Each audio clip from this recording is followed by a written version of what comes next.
Kementerian Perdagangan Dalam Negeri dan Kos Sara Hidup KPDN menyerbu kilang memproses ubat batuk tiruan di Mantin Negeri Sembilan pada 15 Disember lepas. Serbuan itu melibatkan rampasan berjumlah hampir RM240,000 selain penahanan seorang wanita warga tempatan berusia 38 tahun yang mengaku bertanggungjawab ke atas premis terbabit.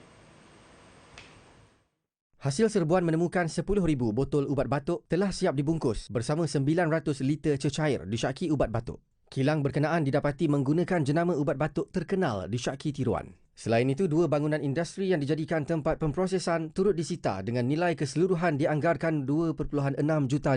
Sementara itu, 56 akaun dibekukan dengan 4 daripadanya akaun syarikat dan akaun individu berjumlah RM10.68 juta. Menurut KPDN, operasi bersepadu itu dilakukan hasil aduan yang diterima serta risikan awal selama 3 bulan sebelum serbuan dibuat. Kes disiasat di bawah Akta Pencegahan Penggubahan Wang Haram, Pencegahan Pembiayaan Keganasan dan Hasil daripada Aktiviti Haram Akta 613, Akta Cap Dagangan 2019 Akta 815 dan Akta Racun 1952 Akta 366.